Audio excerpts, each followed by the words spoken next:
Namo tassa bhagavato arahato samma sambuddhassa. Namo tassa bhagavato arahato samma sambuddhassa.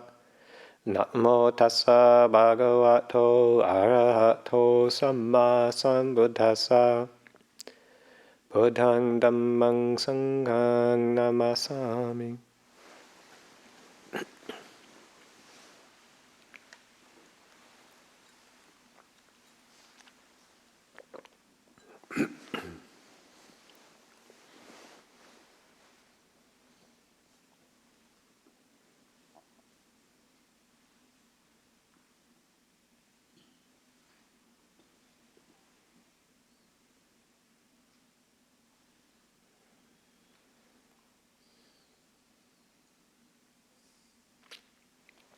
So, welcome to Saturday night, Abhayagiri, the last Saturday night of 2019.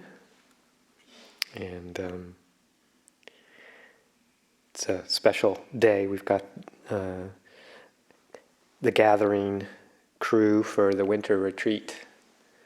A couple of people have been here for a few days already, even longer, and I think a massive influx today. Paul's here, and Rita and Jeff, and Nick came. Where's Nick? Nick's somewhere around here. Oh, there he is. Just missing Max. You haven't seen Max yet. But yeah, and Dave and RJ, Rick already here. So, yeah, it's a great gathering happening again. Always look forward to this time of year as the overnight guests from the past 9 months have come and gone for this bit of time, and the gathering of forces moving towards the quietude and the turning inward of the 3-month winter retreat.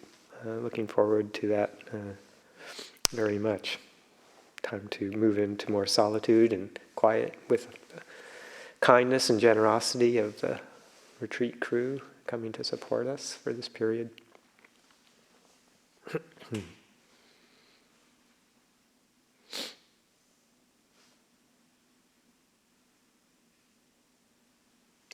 So I thought maybe just a few reflections tonight, sort of in that mode of coming together to practice together, and hopefully what will be, more or less a harmonious 3 months. These periods of time always have their ups and downs, but generally speaking, they go quite nicely, and that's because people are really conscious of wanting to put forth the best effort, knowing that we're all human and that we've all got our foibles and our problems and our things to work out, but still with that intention of finding the common values and being clear about them, and structuring our activities, our lives, the way we speak, the way we act, the way we think, in line with those values, those aspirations. So, thought I'd just reflect a little bit on that tonight. There's a teaching that probably many, if not most of you, are familiar with, from the Majjhima Nikaya, the middle-length discourses, where the Buddha is in a community, Kosambi, of a monastic community, where there's been some disagreements, some difficulties over some actually fairly minor issues of the training, and people just weren't able to come to any kind of accord and agreement on these very minor issues, and took to having quarrels and disputes. And the Buddha heard about it and asked the group of disharmonious monastics to gather together so that he could talk with them about it. And he gives a very lovely discourse on essentially the ingredients of harmony. And I thought I'd just kind of review those points that he talks about. So he admonishes them for kind of coming up short in this area, and offers 6 suggestions for harmonious living. The first 3 are all related to each other, in that the first thing that is the first quality that's conducive to harmony, communal harmony, is by making the intention, making the determination, the effort, by any bodily action to perform bodily actions imbued with loving kindness. And the second and the third are related, to engage in verbal acts of loving kindness and to engage in mental acts of loving kindness. Metta. So making those a firm establishment in our minds, in our hearts, firm intention to act, speak, think in ways that have intention for kindness at their heart. And so bringing to conscious activity, acts of loving kindness, the way that we just conduct ourselves and in our body, how we hold our body, how we interact with people, the actual physical body language that we use, and in a way the gesture of just human respect, the ways that we can act to make people feel welcome, showing them around, guiding them around, people that we're working with, being gentle in how we move in the space around each other, working in close quarters. Sometimes the monastics all live in some very close quarters down here at times in the monks' room when we're washing our bowls or getting our requisites together, changing clothes, whatever. Just being clear and respectful and aware of people around us, or working maybe in the kitchen together, washing dishes. Looking for ways to express a sense of attention and kindness and awareness of people around us. It's so easy to get involved in our own little worlds that sometimes we forget to just open our eyes and look around us and recognize the humanity of the beings around us. We've got a lot of space here on the property that we can spread out on and enjoy that kind of solitude, but there are times when we all come together in closer quarters, and to just be aware of that and to establish the intention of just through the way I hold my body, the way I move through space, to express those movements, those bodily actions, imbued with some sort of sense of well-wishing, concern for others, concern for the well-being of others. Probably even more so in our speech. We'll be entering into noble silence in another week or so. So we don't completely go into complete silence during these 3 months, but we try and move back, restrain ourselves, reduce the amount of unnecessary conversation, speak when we need to, following all the guidelines for right speech, and then when we don't need to just move back into silence and trying to have that sense of kindness and well-wishing in the words we choose to talk with each other, even if there's some difficult moments, to be careful and considerate and to try and check the impulses of uncareful speech, because then we have to live with the consequences of that. So just recollecting, well, what words can I use that will have the most, the best effect in this situation? One's not only wishing kindness for myself, but kindness for others. So, verbal acts of loving kindness. We don't have to go around telling everybody we love them all the time. It would be a little bit much, probably. But speaking in ways that are gentle. Sometimes we have to be, honest with our feelings, but to try and phrase things in ways that are self-referential rather than judgmental or making comments about someone else in a difficult, hard way. Self-referential is a good way to practice loving kindness in speech. And then, of course, the biggest order of acts of loving kindness in the mind.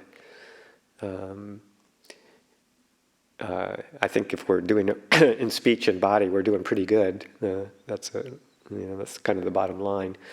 But mind, as we know, mind is the forerunner of all action. So these impulses and thoughts arise in the mind before they're expressed in body or speech. So really getting down to the core of how to reconstruct some of our thinking towards thoughts of kindness, of gentleness, of trying to see the positive aspects of a situation or other people in a way that leads to a greater sense of ease of mind, warmth, kindness, friendliness in our thoughts.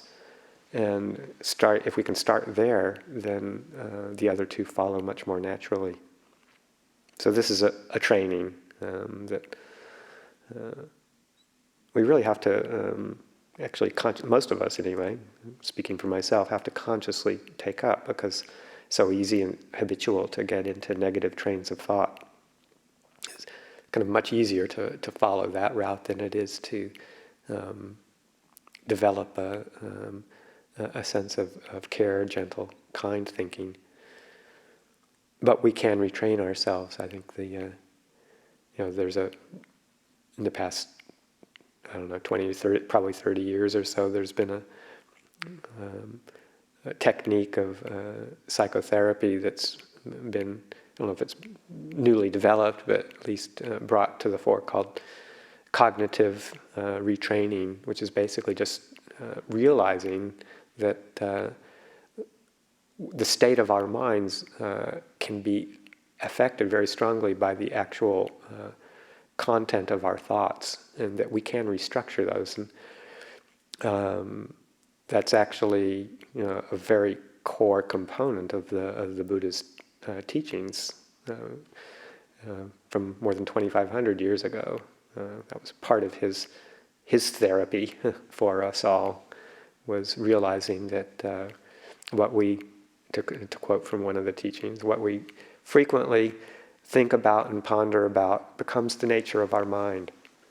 So we can learn to retrain this thought process to thoughts of kindness, compassion, joy, wisdom, and watch the effect that it has in our the affective state of our mind. It makes us feel a lot better, and it conduces to body and speech, bodily actions and speech that promote harmony. So those are the first three things that the Buddha suggested as ways to help live a harmonious life in the community that we're living in. This doesn't have to be, of course, a monastic community. This is our families, our friends, our workplace. If we're out in the world. These principles apply across the board.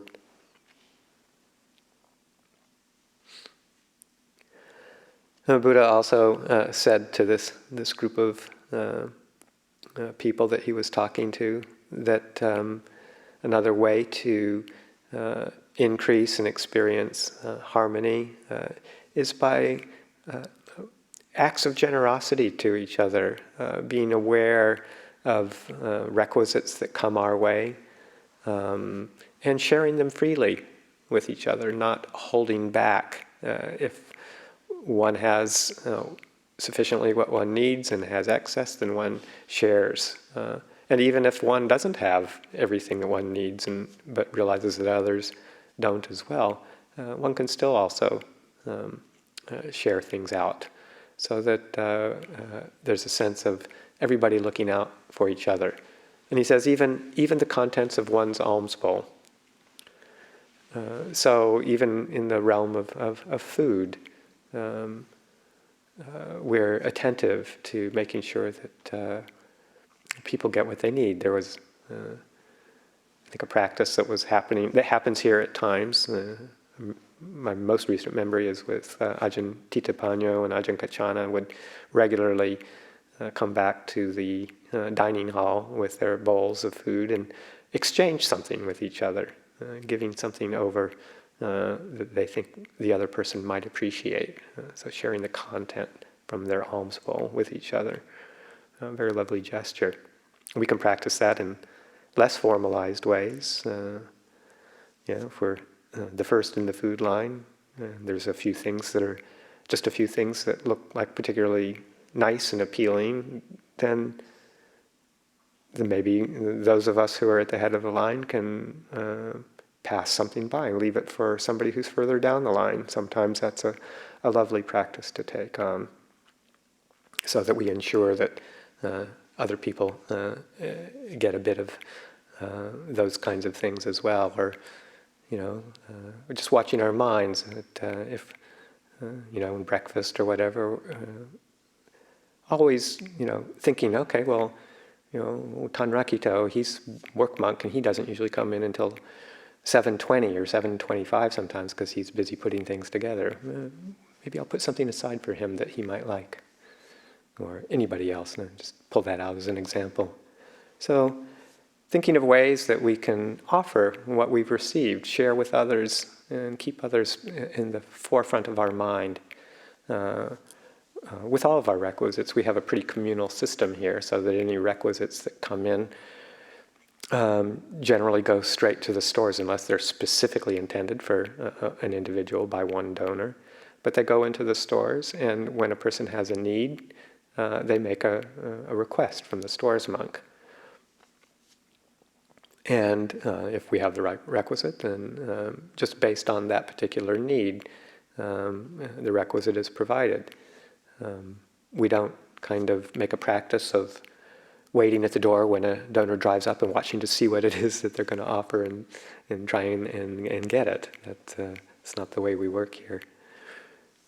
So keeping that in mind, and the effect that kind of care and concern for sharing our resources with each other has.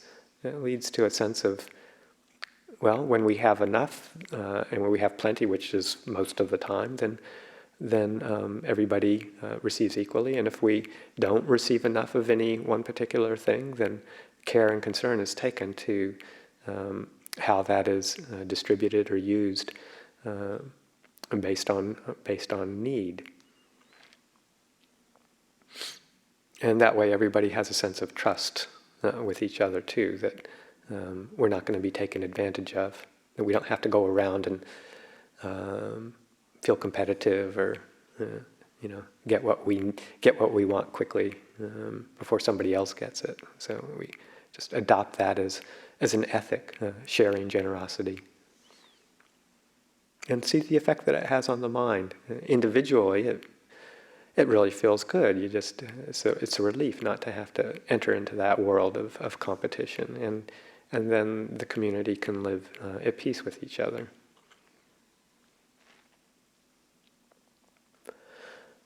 And then the next thing that the Buddha suggests is good for communal harmony in this teaching is recognizing and practicing with a common set of precepts or moral values.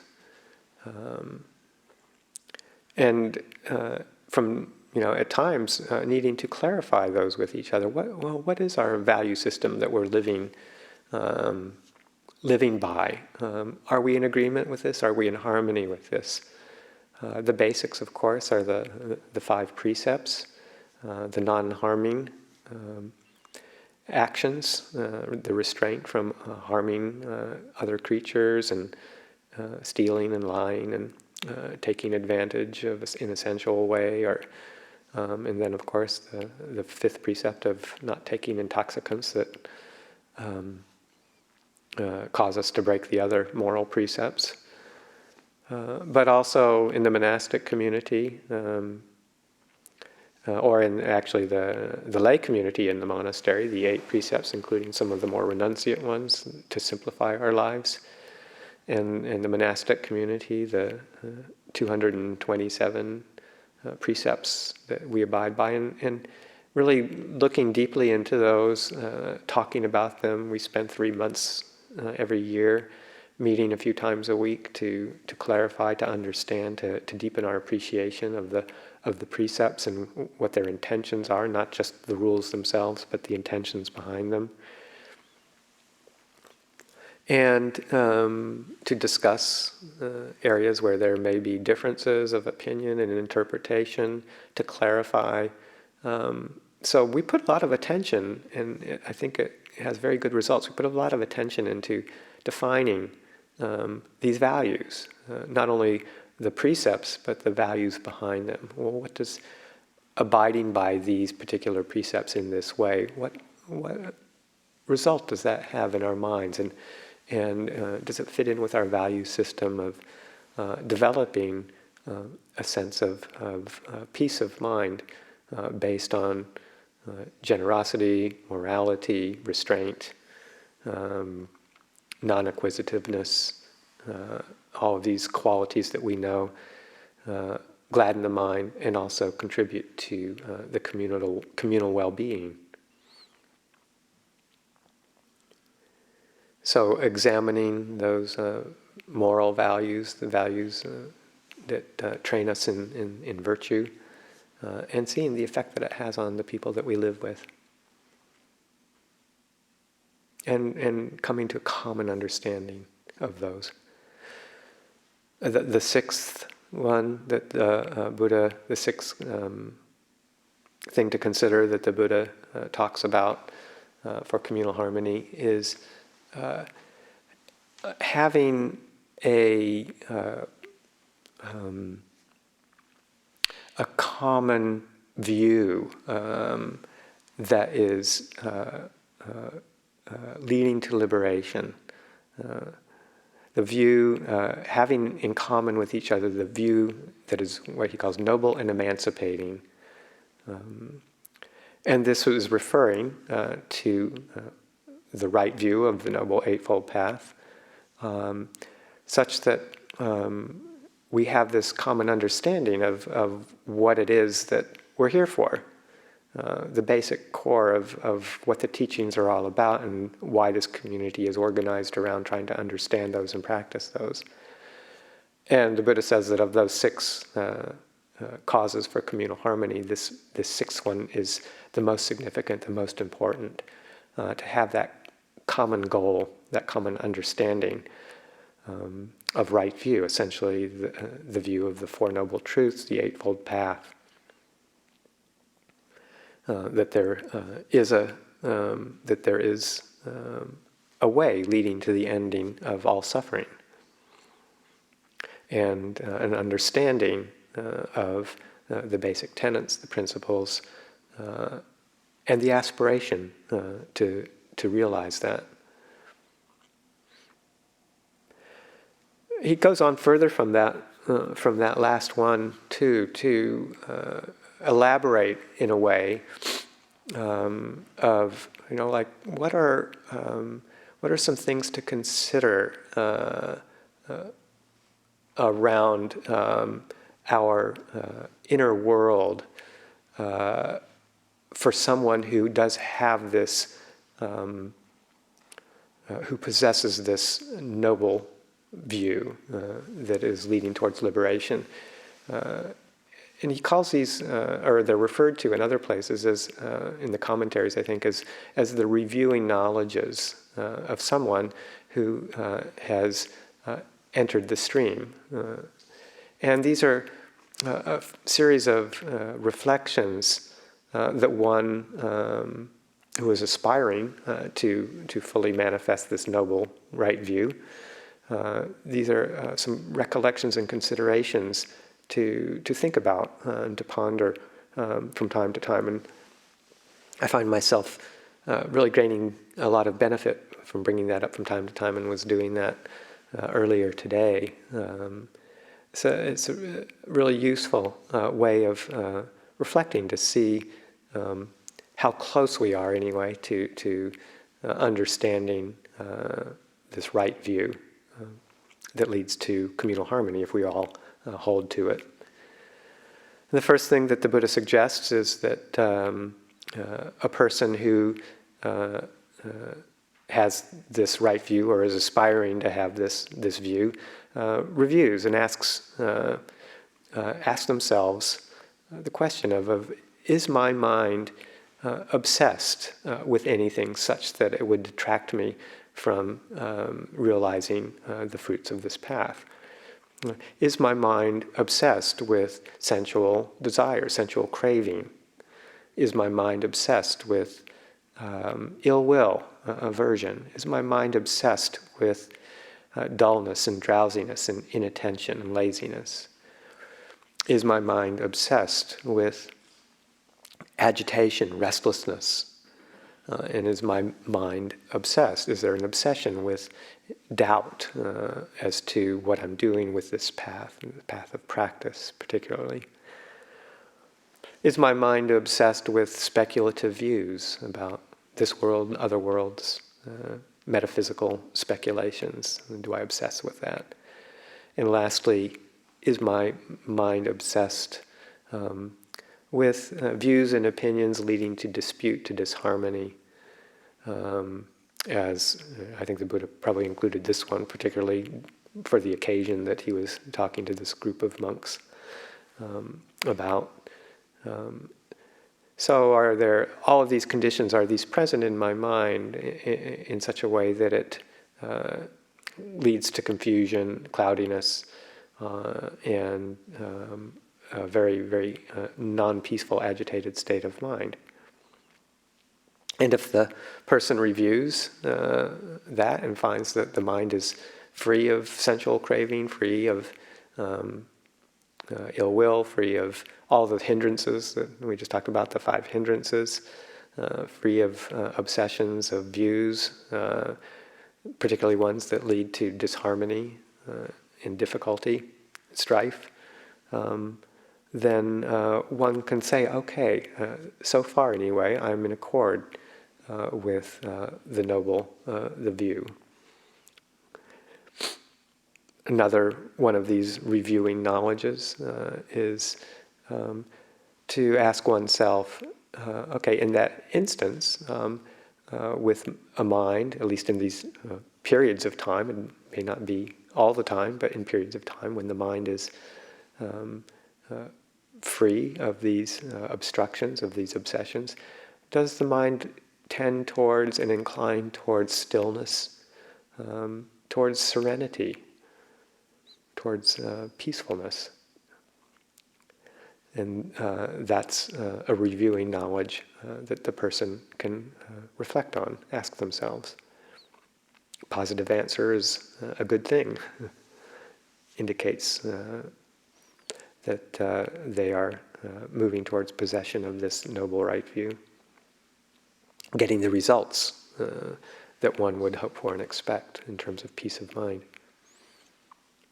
Another reviewing knowledge is asking oneself, do I see that this, the results of this practice, this where this practice can lead. Do I get confused? Do I get caught up in thinking that I can find this in some other dispensation, in some other teaching, in some other path? And if one looks carefully at the path and the practice and the goal, one, at least at the time of the Buddha, the conclusion was there is no other teaching, there is no other way that this practice and this result is being experienced in the world or being practiced in the world.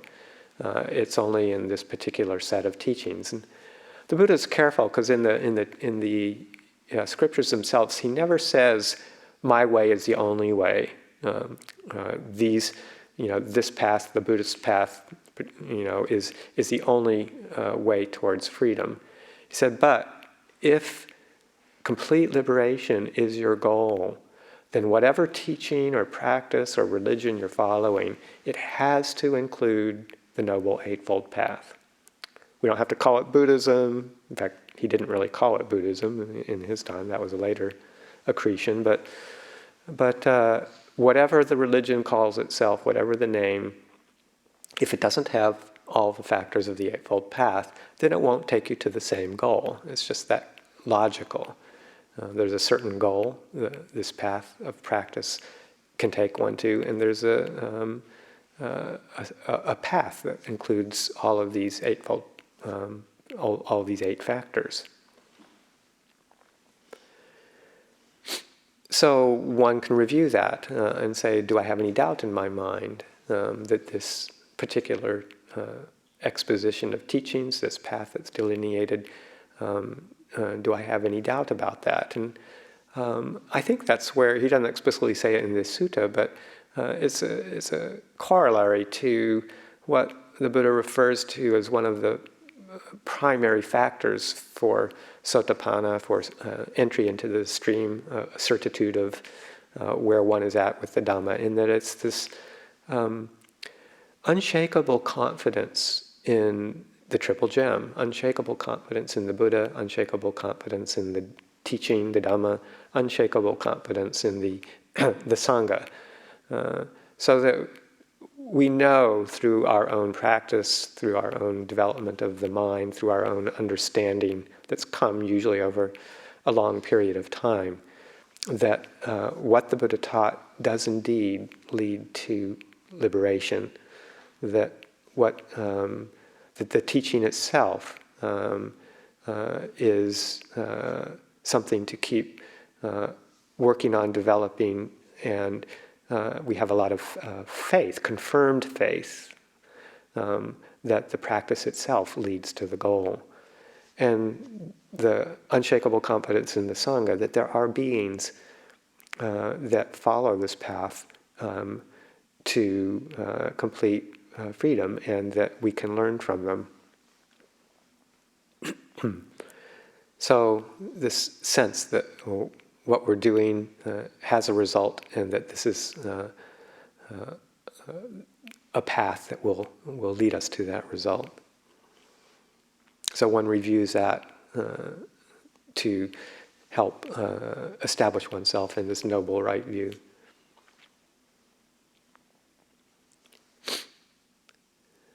One can also reflect if one has a certain character of one who has right view.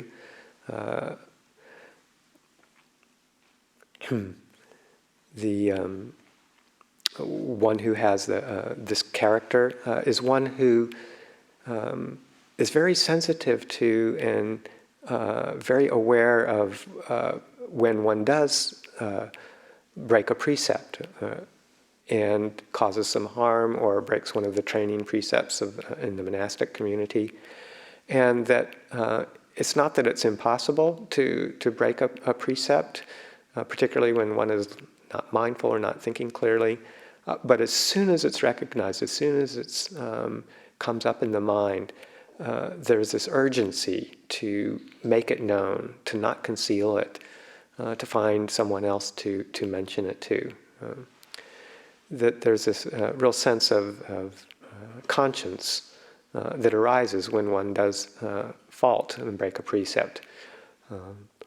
Not in a guilty way, not in a way that's self-disparaging, but in a way that's very sensitive to, and the simile that the Buddha gives is like an infant lying on its back and comes in contact with a hot coal, and the rapidity and the quickness with which the arm or the leg withdraws from that contact of a burning coal. It's that same kind of sensitivity to breaking a precept that a person solidly on the path will have. And just that wish not to conceal, the wish to make it known. And the resolve to try again, be more skillful. Another characteristic of someone in these reviewing knowledges to review is this sense of realizing that in the world, outside the monastery, inside the monastery, we all have duties, we all have a livelihood of some sort, even if it's a monastic livelihood. We may have many duties in looking after and caring for each other, looking after the facilities here in the monastery. And they can sometimes take a fair amount of effort and energy. But that despite the fact that we might have many duties, whether it's here or out in the world, we have a very keen regard to keep practicing, to keep developing, in the Buddha's words, the training in the higher virtue, the training in the higher mind, which refers to the development of mind, contemplation, meditation practice, and the training in higher wisdom, understanding where this path will lead to when taken to its fullest. So we have a keen regard for this, even if we're involved in many duties, many activities.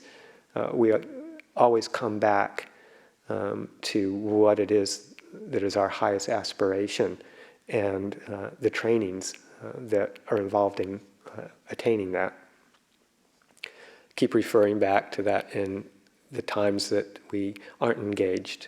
We return to our practice and our consideration and our learning.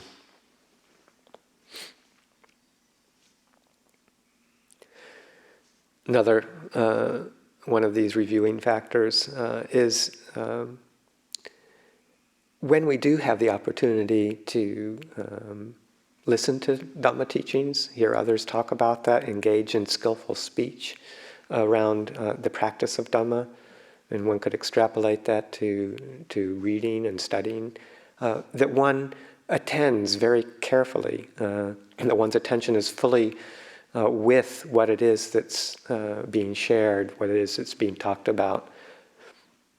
And the Buddha uses one of my favorite phrases, that they listen as if with eager ears to what it is that's being shared in terms of a Dhamma teaching or a Dhamma discussion. Listening with eager ears, full attention, not drifting off, not getting distracted.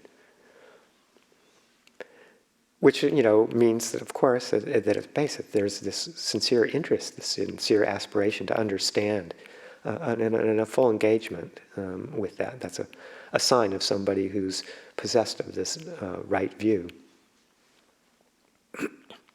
The last one that he mentions of these reviewing knowledges is that when one is listening, or when one is contemplating, or when one is practicing the teachings, that one feels a sense of uplift, of inspiration, a gladdening of the mind. That this is a natural result when one is fully engaged in taking on the practice and the training.